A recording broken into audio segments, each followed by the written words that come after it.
Martin and his panel, and you'll get their names, which he will give you shortly, are going to discuss this, the Comey letter situation.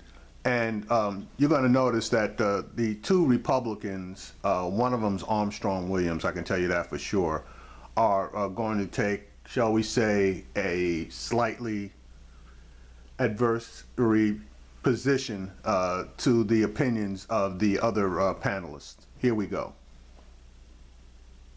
Moore, Deputy Chairman, Pennsylvania GOP State Committee. Also, Dr. Wilmer Leon, political scientist, Sirius XM radio host. Barbara Arnwine, founding president, Transformative Justice Coalition. Faraji Muhammad, host, Listen Up, WEAA 88.9 FM. And also Armstrong Williams, Right Side Communications, owns TV stations. It's a bunch of stuff. His resume's too damn long. All right, Ted.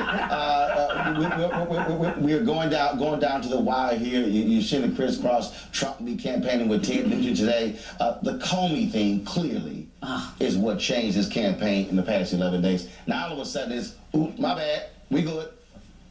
Well, if he worked overnight last night or the night before, why couldn't they have worked overnight 10 days ago and figured this out before he came out and made the utterly ridiculous statements and irresponsible statements that he made? Renee, even, you got Republicans and Democrats who are going, dude, what's going on here?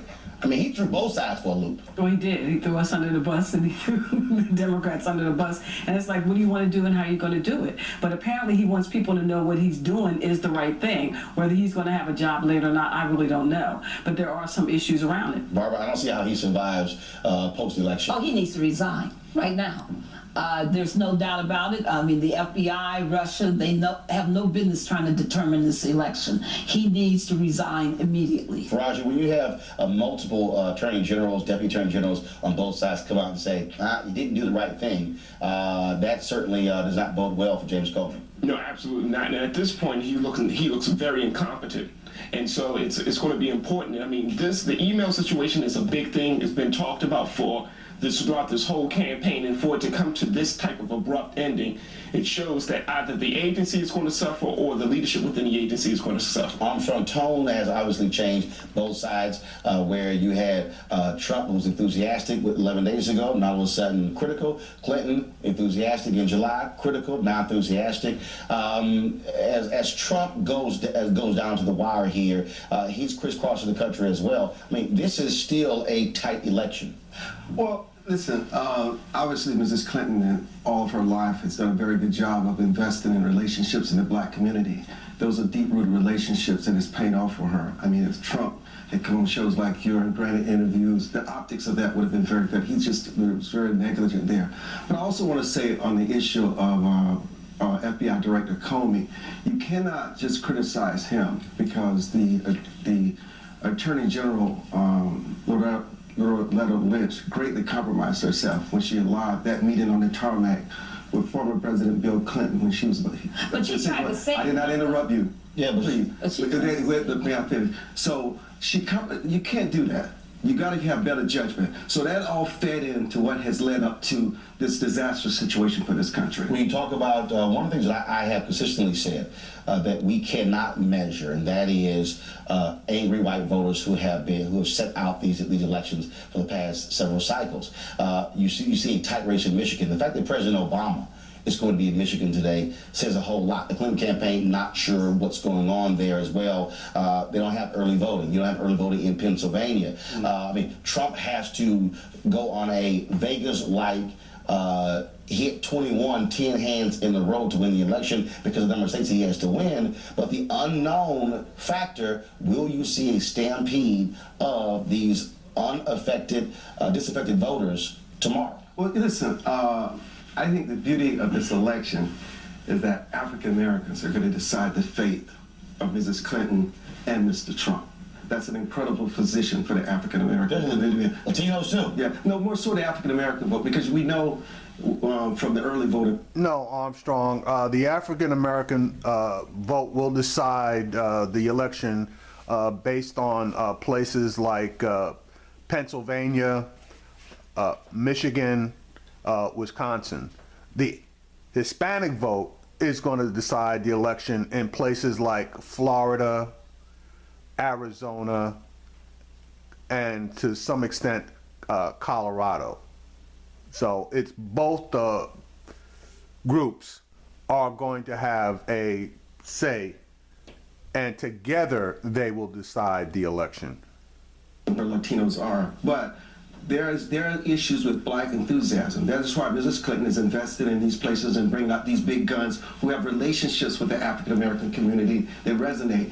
So whether that pays off or not, whether there'll be enough angry white voters or Appalachian voters that come out that are upset, that we don't know. But it's a very good strategy for her. The bottom line is if they go out and vote, it can make a difference. Roger, you're shaking your head, but the reality is the joint center poll, as well as that was released last week, 65 plus African Americans, 97% said they were going to vote.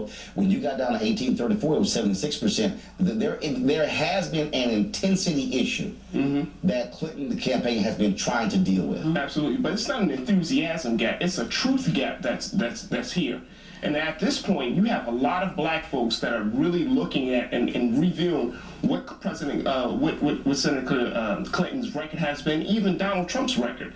But at the end of the day, when we have like black artists, our favorite black artists like Jay-Z, Beyonce, or when we have LeBron James, it's really a slap in the face, because at the end of the day, we're like, why are you making this effort to coordinate around an independent individual who is not necessarily for our community? I'm very surprised, to be honest with you, Brother Roland, at Jay-Z, because of his stance on mass incarceration, that he would support a person like Hillary Clinton, considering all that she has done and to orchestrate the very system that he said he's against. You know something, and see, and it's brothers like this that basically want to lock in on history.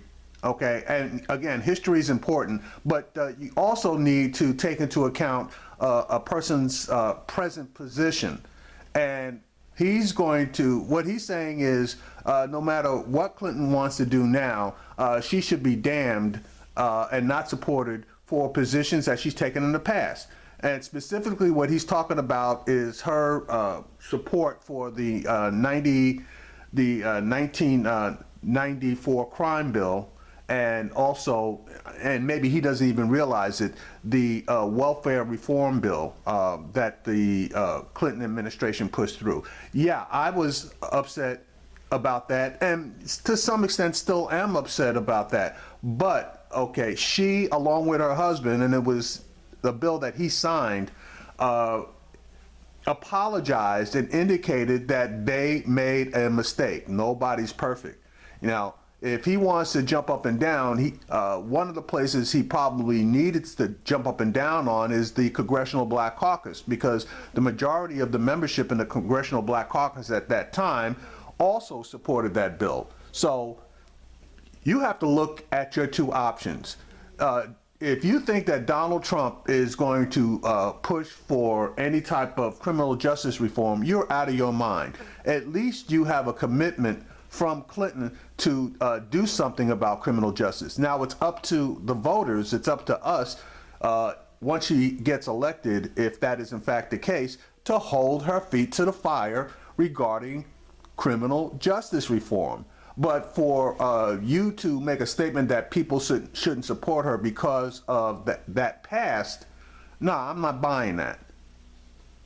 Hey, real quick. Well, he's married to Beyonce. That's number one. That's why he's doing what he's doing. That's what he's doing, because she said you better do it. We talked about that. But the bottom line is that in Pennsylvania, let me be real clear, African Americans are coming out, and they're coming out strong for Trump.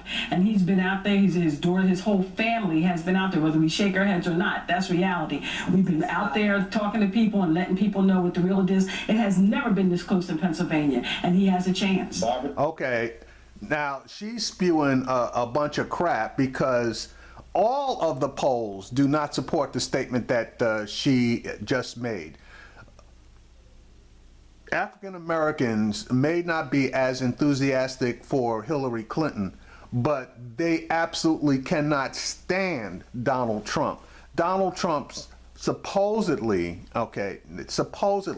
has somewhere around 4 to 5% support, according to the polls, of African Americans. I think that number is extremely high.